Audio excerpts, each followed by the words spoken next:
Breaking news.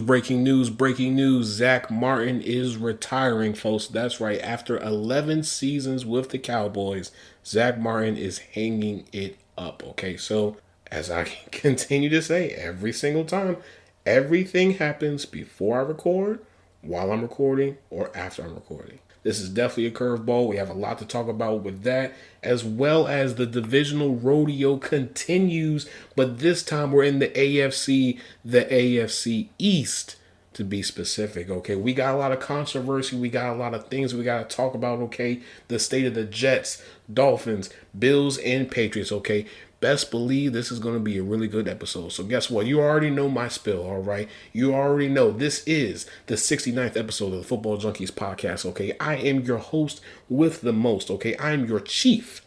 That's right, Chief Bagrodamus, okay? I am your chief head of the table, anything and everything related to the bag and more, okay? I am currently your GM who currently is not on a team right now, but don't you worry about it, okay? Don't you worry about it, okay? But guess what? I am all these things and more. But most importantly, the most important thing that you must remember is I am your host, Kale. You already know how these things are about to go. This episode is going to be full of twists, turns, hot takes, truth bombs, all of that and more, okay? So guess what? On three, 1, 2, 3, let's lock in.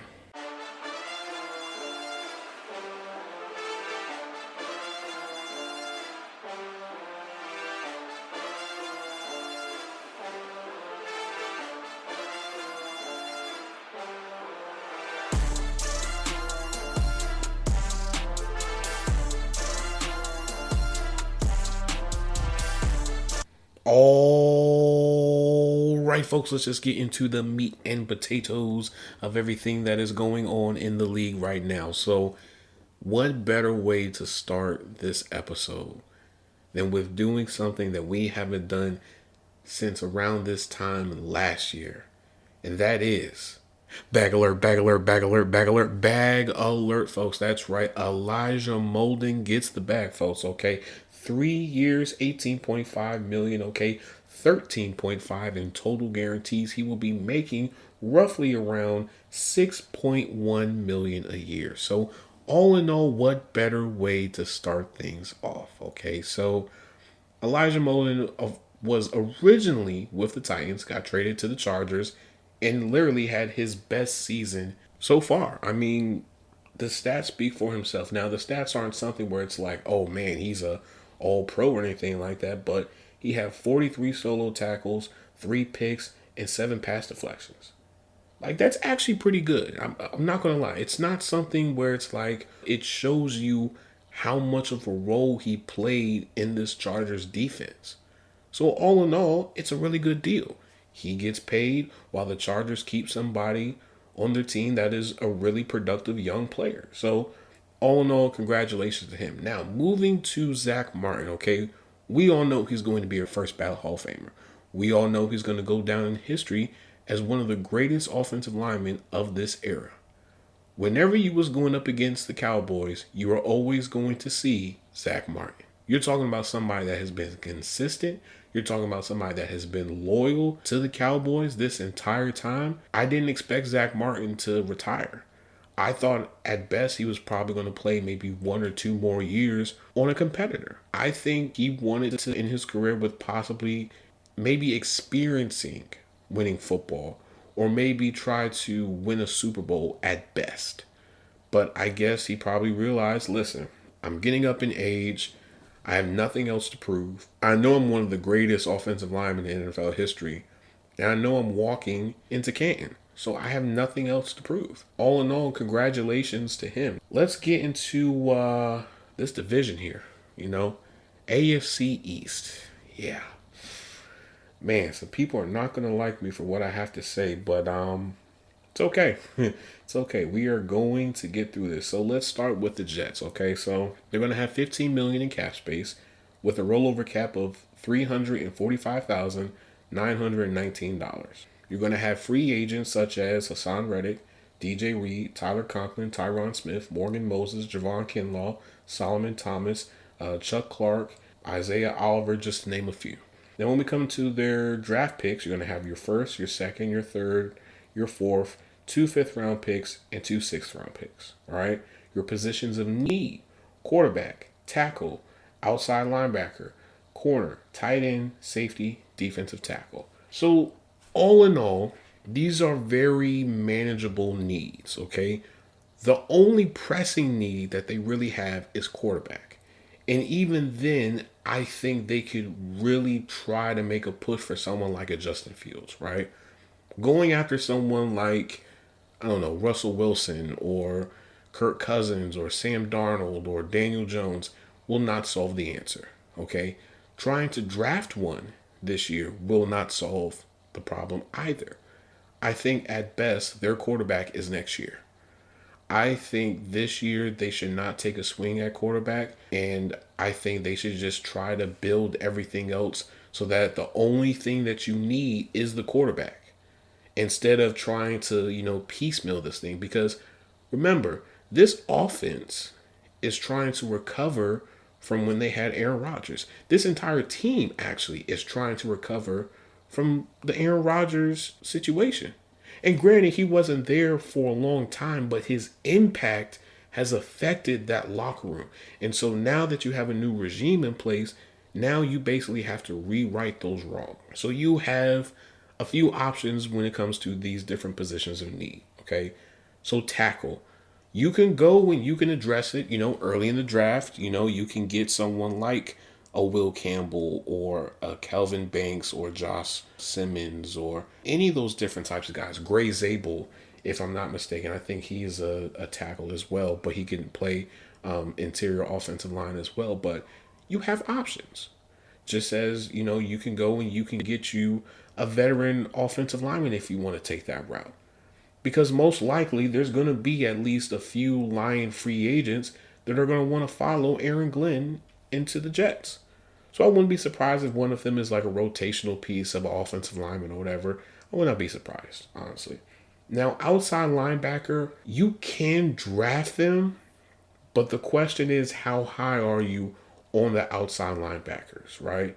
Because to me, I think the number one, well, not really the number one, but well, you know what? Yeah, he is. The number one outside linebacker to me is Mike Green. And then it's, Jalen Walker's, the Abdul Carter's, James Pierce's, Jr. It's those guys. But the question is, how high do you value them? Do you value them high enough that you would take them 7th overall? Or would you rather go and get you a veteran outside linebacker just so, it's a little bit cheaper and you can, cut the edges when it comes to the building of this team? Corner, you're going to have to address corner in this draft because you're not going to pay DJ Reed top dollar money and you're going to pay Sauce Gardner potentially this year or next year. You're just not going to take that risk. All in all, I mean, you have options even at corner. You have Ezra Thomas, Kobe Bryant, Quincy Riley, Benjamin Morrison, Will Johnson, Siobhan Revel, Trey Amos. You have multiple options. And the beauty of this all is a majority of those corners are going to fall, unfortunately, because a lot of them all have the same red flags, which is what? Injuries. So unless they wow people at the combine, most likely their draft stock is going to fall just a little bit. Or you can go and you can use your first pick and you can get someone like a Mason Graham or a Kenneth Grant for your defensive line. Or Walter Nolan, depending on how high you feel about him. But even with defensive line, you can double dip. You can address it in the first round and then address it in the 3rd or 4th round if you want to. There are multiple options at defensive line that a lot of people are not talking about that I think, if you pair them with someone like a Quentin Williams, I think this will be a really ferocious defensive line. Because we just saw in the Super Bowl what happens when you have a defensive line that is able to create constant pressure on the quarterback. You can win big games. Now, for tight end, you could get, someone like a Colston Loveland, Harold Fanning Jr. You can get the tight end from Miami. I can't think of his name right now. You could get Tyler Warren. You have options at tight end. The tight end class, believe it or not, is actually really good this year. So I wouldn't be surprised if they try to get one of them. Now, when it comes to safety, You could get Xavier Watts. You could get what's his name? Malachi Starks from Georgia. You can get this one safety slash DB from South Carolina. I forgot his name, but he's like 6'3", like 230 or something like that. But he can cover. Like, he can cover tight ends. He can cover slot receivers. Like, he can do it all. You have options at safety. And then, not to mention, if you want to, you can bring somebody back like a Chuck Clark just for a depth piece if you really want to. So safety is a position where most likely at least 2 or 3 of those safeties are going to fall. Like, safeties are not valued as high as what they probably should be. So you could definitely get someone like a Malachi Starks or someone like that in maybe the early second round. But when we look at their candidates for restructures, extensions, trades, and cuts, Garrett Wilson, I feel like he might get traded. I think Garrett Wilson just wants a new environment. I think based off of, his situation with Aaron Rodgers and how he wasn't really utilized, I think he just wants a fresh start altogether. Now, when we look at his market value, it'll be a 3-year, $69.6 million deal, which is $23.2 million a year. Okay, Sauce Gardner, I expect for him to get an extension either this year or next year, but it would be smart to get it this year because he had somewhat of a down year. Because if he bounces back and has a better year next year, you could probably be talking about someone that's going to reset the market again. Do you really want to take that risk?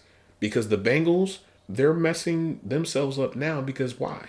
They didn't pay Jamar Chase last year and allowed him to play this year, and now that he's won the Triple Crown, guess what? They now have to reset the market for Jamar Chase. There is no ifs, ands, or buts about it. So at some point, you are going to have to be maybe a little bit early when it comes to one of these players, okay? Now, when we look at Sauce's market value, it's 3 years, $62.3 million, which is only $20.8 million. That's not bad. That's actually really good. That is a contract that you could work with, okay? Now, when we look at Allen Lazard, either he's going to get traded or he's going to get cut. Me, personally, I think he's probably going to get cut just so they can just move on for him, because even if he was to be traded, it's not going to be for a high pick. At best, it's going to be for maybe a 4th, a 5th, or maybe even a 6th round pick at best. Breece Hall, you could give him an extension, okay? Because, for one, his market is going to be as robust. And 2, you don't have to give him a whole lot of money, because you could pay him while at the same time draft a running back as well. Because this running back class is diverse enough to where you can go and you can get yourself a very productive running back in the day 2 and day 3 slots. And when we look at Breece Hall's market value, it's a 4-year, $28.2 million deal, which is only $7.1 million a year. Not bad. CJ Mosley, his situation is a little bit complicated because of the role that he plays on the team, right? You're one of the pillars on that defense. So do you want to get rid of him? Do you want to keep him? What exactly do you want to do? Now, if it's me personally, I probably would approach CJ Mosley and ask him, what do you want to do? We don't want to make that decision for you. We'll let you make that decision for yourself. And depending on what he wants to do, you'll do it for him. Now, if he wants an extension, at best, you probably give him a 2-year extension. After that, you just have to let him go. But if he wants to be traded, trade him. If he wants to be cut, cut him. Because right now, the Jets have a lot of cleaning up to do. This is going to be possibly a 2 or 3 year mini rebuild. It's not going to be like a super deep rebuild like what the Patriots are going through, but you have to clean up, all the players that were on the team prior to this point. So, Allen Lazard and Devontae Adams and all those different types of players, okay?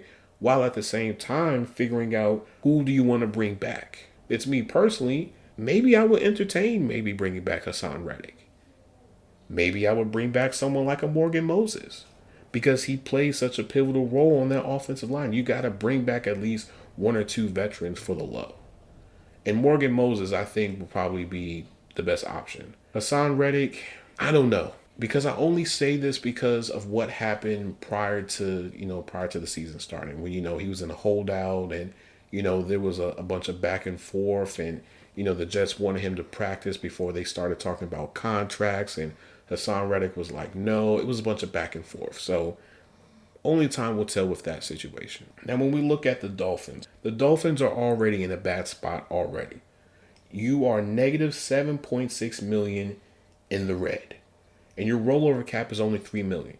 Even with the boost that you're getting from the salary cap rising, that's still not a lot of money to play with. So most likely you're going to be in the same situation the Cowboys is in, which is not being very active in free agency. That's part one. Part two is free agents: Kendall Fuller, Tyrell Dodson, Raheem Mostert, Calais Campbell, Robert Jones, Duke Riley, Javon Holland, Kendall Lamb, Emmanuel Ogbah, Liam Eichenberg, Elijah Campbell, Anthony Walker Jr., Tyler Huntley, Tyrus Bowser, just to name a few. Now, draft picks. Of course, you got your first, your second, your third, 2 fourth-round picks, 2 fifth-round picks, and 3 seventh-round picks. Positions of need: interior offensive line, safety, interior defensive line, corner, receiver, linebacker, tight end, quarterback, running back, and edge.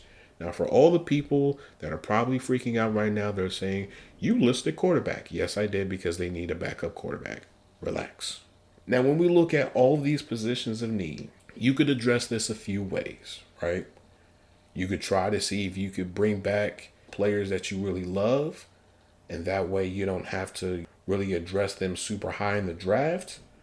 Or you could take a swing at one of these positions and try to go after somebody that you really love. Now, me personally, we all know that the running back class is deep, the cornerback class is deep, the wide receiver class is a little bit deep, and the tight end class is deep. Now, all the other positions that I did not say, that's up for the team to decide, right? So, edge.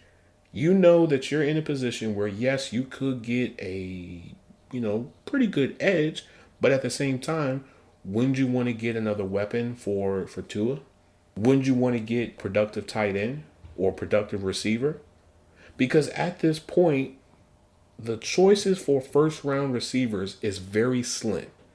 Because all you have is T-Mac, Luther Burden, Emeka Ibuka, and Matthew Golden. Everybody else is not a first round talent. At best, they're probably second to maybe fifth round selection. Okay? Now, do you want to wait that long? I don't know. Because there might be somebody that you really have an eye for that they may get, snatched up early just because of desperations, and you don't want this team to get them and whatnot. But when we look at, defensive line, as I've already said, the defensive line class is really good. But I think you want to pair a rookie defensive line with a veteran defensive lineman. And you don't have to pay them a whole bunch of money. You could get someone like a Sebastian Joseph Day or B.J. Hill or a Javon Hargrave for cheap. You don't have to pay a whole bunch of money for them. Now, when we look at things like linebacker, you could get, Jihad Campbell or Chris Paul Jr. from Ole Miss. 2 really good, productive linebackers, okay? And even then, even if you wanted to take the free agency route, you can get a linebacker for less than $8 million. I've seen it before. Somebody will be willing to play for the Dolphins just because it's warm weather, it's in Miami, and you probably got family down there or whatever. Something crazy. Now, when we look at quarterback, I'm not really going to go super deep into quarterback just because you can get a backup quarterback anywhere. I'm sorry. Like, you could bring in somebody and, have tryouts or whatever during camp, and, they're the emergency quarterback or whatever. Just saying. But when we look at candidates for restructure, extensions, trades, and cuts, I feel like Jalen Ramsey is going to want out. I feel like Jalen Ramsey thought that the Dolphins were going to be in a win-now mode type of situation, but clearly that's not the case. And clearly this is about to, break up soon, so you might as well want to, get a head start before it happens. Now, for someone like a Jalen Ramsey, the problem is you gave him an extension, okay? Is a team going to be willing to pay out that extension? Probably not. So at best, you're going to be taking on some dead cap from that deal, from that whole situation, to be honest. Now, when we look at Bradley Chubb, restructure. Restructure all day, every day, okay? And the reason why I say that is because he has a cap hit this year of 28.6 million. Next year, it's going to be 29.3. And then the year after that, it's supposed to be 29.6. Those are very large cap hits for somebody that has not been very productive lately since being with the Dolphins, okay? Now, when we look at his base salary, 19.4 this year, 19.4 next year, and then 18.4 the year after that. You have to give him a restructure because right now you need as much cap space as you can to try to patch as many holes as you can on this team before the draft.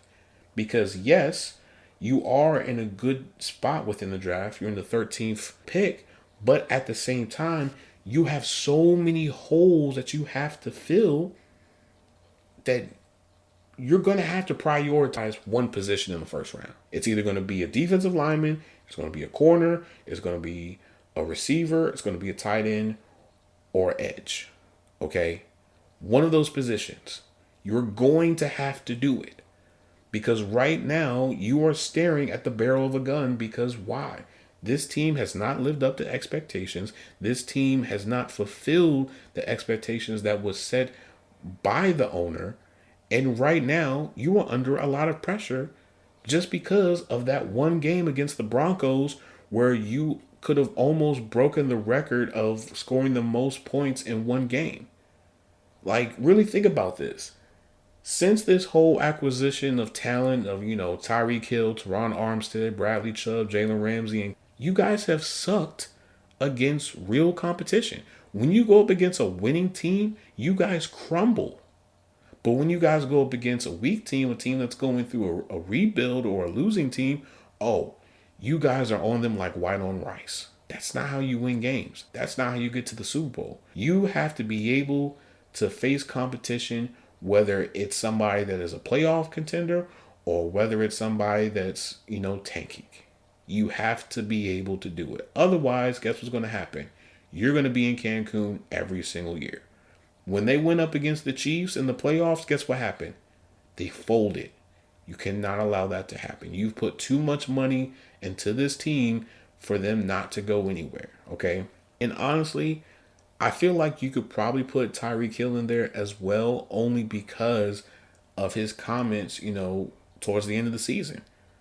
I think those comments probably ruffled some feathers within the Dolphins organization. And I wouldn't be surprised if somebody picks up the phone and shows some level of interest for someone like a Tyreek Hill. Now, granted, they gave him an extension, but I think a team will be willing to take on at least 50% of that deal. Just because, it's Tyreek Hill. Now, do I think it's going to materialize within the next few weeks? I wouldn't be surprised. Especially with the Combine coming up next week. We all know that once the Combine happens, that's when you start seeing an influx of news. That's when you start seeing a lot of credible information coming out. Now we're in this sort of like dead period where you're going to see a whole bunch of people put out stuff just for likes and clicks and interactions and things of that nature. Okay? So keep your eye on the Tyreek Hill situation because that is a very interesting situation to look at. Okay? Now, is there anybody else that I could possibly think of that may get, an extension or may stay? Maybe Liam Eichenberg, depending on how the team views him. Or maybe someone like an Isaiah Wynn. But people like Javon Holland, he's gone, okay? He is not coming back. He's looking for the bag. Calais Campbell, he's probably leaving as well. He's probably going to try to, join the Chiefs or join the Ravens or the Bills just so he can try to see if he can win at least one Super Bowl and just ride off into the sunset. But all in all, this is going to be a very important year for the Dolphins because a lot is riding on this. If you do not make it to the playoffs or let alone make a deep playoff run, they're cleaning house. They're going to scrap this thing from the bottom. And you do not want that. Trust me. You're going to be seeing some players that they're going to be given away for basically, chips and a half pack of cigarettes.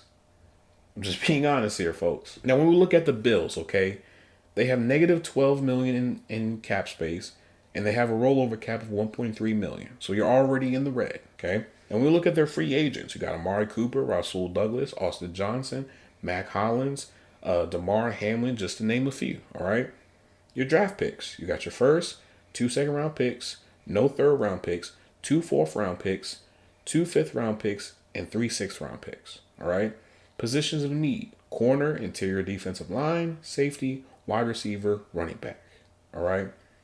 So for starters, you're definitely going to need to address either corner or defensive line within the first round. Because for one, both rooms, they just need a breath of fresh air. Ever since Tre'Davious White left the Bills, that cornerback room has not been good. And granted, they tried to make a trade for Rasul Douglas, but I don't think Rasul Douglas is coming back to the Bills. And there's nobody else in that secondary room that I would say is like, starter caliber, honestly. Like, who is somebody that you can say is a legitimate one in the cornerback room for the Bills? I'll let you answer that question in the comments, okay? Now, when it comes to defensive line, you are in a position where if you don't want to trade up, you could allow one of them to fall and you could take a swing on one of them, right? Now, the question is, would you be willing to do that, or would you be willing to maybe address, safety or receiver? Because remember, the last few years, you guys have missed on receiver. You guys could have had Xavier Worthy, but you allowed the Chiefs to make their move, and guess what? Now they got Xavier Worthy. Now, granted, Keon Coleman was still productive, but he's not Xavier Worthy productive. No disrespect to him. Now, when we look at safety, you can address safety in a myriad of ways, but my only problem is you're so limited to the cap that you're going to have to rely on the draft so much to patch up these holes. Because again, even if you was to do some restructures, which we're about to get into in just a little bit, it still won't be enough for you to make significant moves to really better this team. And then when we look at running back, I would definitely double dip at running back, because who in the world is going to pay James Cook $15 million? Now, granted, I understand that he just had his best season of his career so far, but I'm not paying you $15 million. If everybody had one great season, there would be no need for the cap, because everybody would be resetting the market and, getting cuckoo for Cocoa Puffs type money. That's not how this thing works. And with the running back class being as great as it is, Devin Neal, Caleb Johnson, Travion Henderson, Quinshon Jenkins, Taj Brooks, Balshul Tootin, Omarion Hampton, I can keep on going for days. You have options. Make sure you get at least 2. But when we look at, candidates for restructure, extension, trades, and cuts, Damar Hamlin for sure, you can give an extension. Nothing, super crazy. Probably sort of a deal that what Elijah Molden just got, nothing earth-shattering, but just something that, keeps him with the team, okay? Mac Hollins, you have to give him an extension. Mac Hollins was balling in the playoffs. You got to keep him, okay? Because right now, I think all you will have is Khalil Shakir and Keon Coleman. So you got to bring him back at least. Curtis Samuel, I just wouldn't do it.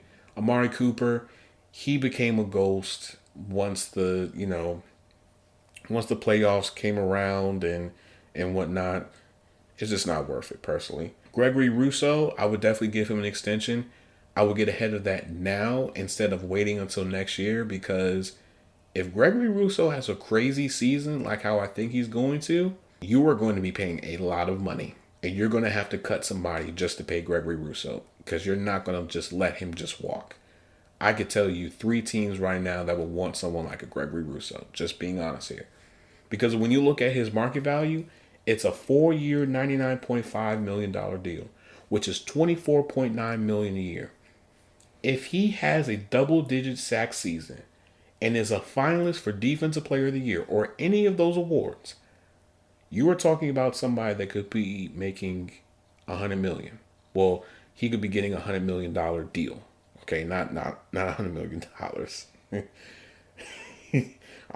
I know there's a bunch of Bills fans. What are you talking about? You don't know what you're talking about. You're messing things up. Relax. It's okay. Relax. It's the coffee. Now, when we look at restructures, Von Miller for sure. Because, man, oh man, his base salary this year, 17.1. Next year, 19.6. And the year after that, 29.6. Do you really think the Bills are going to allow him to just keep this unscathed? Oh no. There's definitely going to be a restructure. And then when you look at his cap hit this year, 23.8. Next year is 26.3. And then the year after that is supposed to be 32.6. You are going to have to restructure his deal because, for one, he's getting up in age. His production has gone down. And at this point, you have to admit that this deal was a bad deal. You guys were thinking you guys were going to get the same Von Miller that the Rams got. But the only difference is, guess what? Von Miller was teammates with one of the greatest defensive linemen in NFL history in Aaron Donald. That's the only difference in this entire equation. You don't have somebody else outside of Gregory Rousseau that you can say, hey, listen, he can definitely take a lot of pressure off of someone like a Von Miller. You don't have that outside of Gregory Rousseau. So right now, you have to rely so much on the draft to patch up your holes.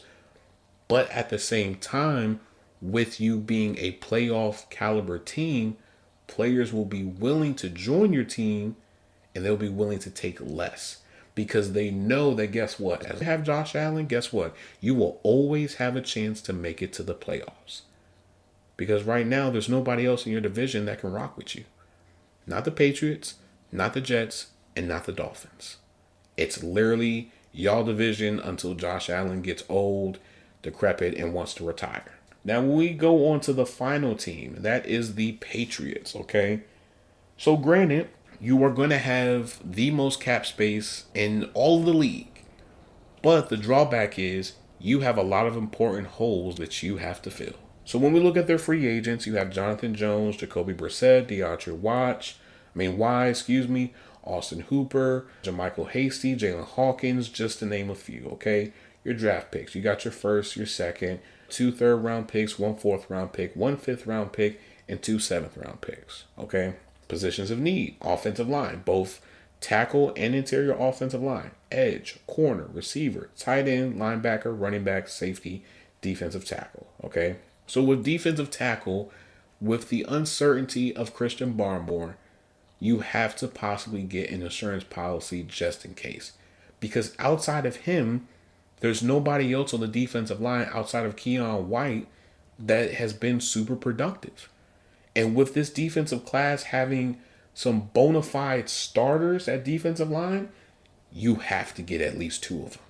If you get someone like a Deron Harmon and Jordan Phillips, that's a lot better than what you have right now. And then not to mention, we all know that Mike Vrabel loves his defensive linemen. Come on now. He loves his defensive linemen. Corner, you can address that, day two or day 3, honestly. You don't have to address it in the first round. You don't have to address it that high in the draft. But D-tackle, you could get Mason Graham. If you get Mason Graham and then Christian Barmore comes back, that's a nasty defensive line right there already. Okay? Now, linebacker, you can go about this a few ways.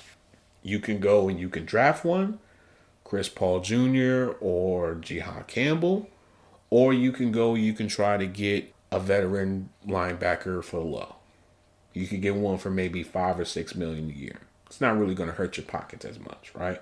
Running back, as I've already said multiple times, you can get a running back anywhere in this draft. I would not be surprised if some of these running backs become undrafted free agents. So that might even sweeten the deal even more because now you don't even have to waste a draft pick on them. You could just invite them to camp and just see where they are. Tight end. You can draft one. I wouldn't draft one as high as where they're drafting because they're drafting 4th overall. I just would not do that. But, if you get someone like a Harold Fannin Jr. or a Colston Loveland or the tight end from Miami or Jack Besh, because I think he came from being a tight end. You can convert him back into a tight end, or you can go and get somebody from free agency. If you take any of those routes, guess what? That makes things a little bit better because right now, your tight ends, they're okay, but they could be a whole lot better. Now, receiver, you can get T Mac, you could get Luther Burden, you can get Emeka Ibuka. You could go and try to see if you can make a sign and trade for someone like a T. Higgins. You have options at that position. But the only problem is you guys are not in a position to win. Because if you guys are in a position to win, I think T. Higgins would be more open to going to y'all. But because y'all aren't winning, I don't think T. Higgins would want to entertain y'all. Even if y'all was throwing him crazy money, I still don't think he would do it personally. Now you could try to go and get someone else like a Stephon Diggs or a Darius Slayton, or I was going to say Deontay Johnson, but no, that's a hell no. DeAndre Hopkins, you could get one of those older veteran type of receivers if you really wanted to. Somebody that's not going to cost you a whole lot of money, but that their leadership in the locker room and their productivity on the field is definitely going to be felt from the moment, that they joined the team. Corner and edge. Corner, you can address it that high. Me personally, I wouldn't. At the same time, I think it really depends on how everybody runs in the combine. If Will Johnson runs a 4.3, you have to get him that high. If Benjamin Morrison runs, really well, or Siobhan Revel, or Trey Amos, or Ezra Thomas, or Kobe Bryant, or any of those guys, if they run pretty well, you're going to have to get them. Because outside of Christian Gonzalez, who else do you have? Jonathan Jones is up in age. Now, granted, he is a free agent, but are you going to be willing to bring him back? I don't think so. But at the same time, you probably could bring him back just because I don't think his market will be as defined as what people think it will be. But you probably will have to double dip at corner. You could definitely get one in the first round and then get one in the second round, or you get one in the second round and third round. But at some point, you're going to have to double dip at both corner and defensive tackle and possibly running back. Now, edge, outside of the first rounder type edges, I haven't really looked at anybody else. I probably should. I probably will this weekend. But I mean, you got the notable names, the household names: Abdul Carter, Jalen Walker, Mike Green, James Pierce, all those guys. The question is, do you want to draft them that high or not? Me personally, I wouldn't draft them that high. Like if you're drafting an edge rusher that high, they have to be like borderline like all pros. Okay, and they don't come out, every single year. It's very rare that they come out in the draft, honestly, especially this high. Like, shoot, if you would have told me that TJ Watt would have been better than Taco Charlton, which was crazy because Taco got drafted before TJ Watt, everyone was like, oh yeah, Taco Charlton is going to be a monster. He's going to be a game changer. And where's Taco now? And where's TJ Watt? Just saying. Okay.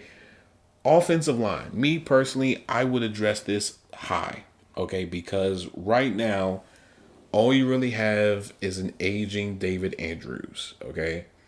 There's nobody else in this offensive line that you should feel very comfortable with. You've already cut Chooks because Chooks was not good. Your left tackle is definitely going to need to be replaced. I wouldn't be surprised if they put some money at left tackle. And then everybody else, you can get that in the draft or you can get veterans. One of the two. But you are going to have to invest a lot of resources into this offensive line for Drake May. Because you don't want to be in a situation where he's getting beat up and by the time you do address the offensive line, he doesn't want to play anymore. So you could get someone like a Dan Moore. You could get someone like a Calvin Beecham. You can get someone like a Tevin Jenkins. You can get someone like a Kevin Zeitler. I just named you a few offensive linemen that you could get right now that may be willing to play for your team. You could get someone like a Brandon Sheriff. You have options at offensive line. And it doesn't necessarily mean that you have to get these top-end offensive linemen that you have to reset the market for, but you could go and do it. Shoot. Take a big swing at Trey Smith. Reset the market for Trey Smith. If you get someone like him, guess what? That's going to be your best offensive lineman. He's going to be a great guard, and then you can just build everything else. You could address it in the draft. You could address, the other positions in free agency, because I don't think Kevin Zeitler's market is going to be that high. Same thing with Tevin Jenkins or any of those guys. Even Dan Moore. Dan Moore is not going to cost a whole lot of money. Now, he's going to get paid, but he's not going to get paid. There's a difference, okay? Now, when we look at candidates for restructure, extensions, trades, and cuts, Jacoby Brissett, I would definitely extend, just because you want him to have a backup. Like, every quarterback needs a backup. And who better than Jacoby Brissett, okay? His market value is only a 1-year, $3.1 million deal, which is only $3.1 million a year. That's not bad. It's not going to break the bank. It's not going to mess things up. You guys will have to restructure in a few years or whatever. Like, you don't have to do that. Now, Jonathan Jones, if you wanted to take the route to extend him, it would be a 2-year, $5.6 million deal, which is $2.8 million a year. Do you really want to do that? Part of me says yes, because of the veteran presence. But at the same time, at some point, you're going to have to find their replacement. And this might be the year for you to do it. You got a lot of good corners coming out of this draft. You got people like Darian Porter, Jahdae Barron, people that I haven't even named, okay? You got some really good corners and safeties that are coming out of this draft class that you could get. Now, granted, if Bill was still there, you could get somebody in the 5th and 6th round, and he can turn them into an all-pro. But because that's not the case, well then, here we are. But at the same time, I would not be surprised if some of the former players that did play for Mike Vrabel would want to join with the Patriots, just because they're so familiar and comfortable with Mike Vrabel and his system. So I say all that to say this. You have options. You could go a myriad of different ways, different routes or whatever. The question is, which side do you want to prioritize? Do you want to prioritize the growth of Drake May, or do you want to solidify this defense and make it super dominant? That is the question that they are going to have to ask prior to the legal tampering period and free agency and all those different types of things. But I'm going to end this episode here. If you guys like what you are listening, please make sure you guys leave a 5-star review on anywhere and everywhere that you listen to podcasts. Okay, now I just did this today, so let me make sure that I'm telling all the places that we are available on. Okay, give me a second. So we are available on, and it's a lot: Apple Podcasts, Pandora, Castro, Overcast, Podcast Guru, Spotify, iHeartRadio, Castbox, Pocket Cast, True Fans, Amazon Music, Podcast Index, Fountain, and Podcast Addict. Now, if you want access to any of these links, all you have to do is go on the RSS feed, and when you go to, I think, the listen button, if I'm not mistaken, all of those options will appear, okay? Now, for my YouTube people, okay, Football Junkies Pod, okay, Football Junkies Pod. When you go on the YouTube, there is a link tree. You click on the link tree, and it'll take you anywhere and everywhere that we have Football Junkies content, okay? Whether it be the Twitter, the TikTok, the Instagram, Blue Sky, wherever, it's all on there, okay? Now, for my TikTok people, Football Junkies Pod, okay, Football Junkies Pod clips. I know we're gonna get working on those. Just give me some time, okay?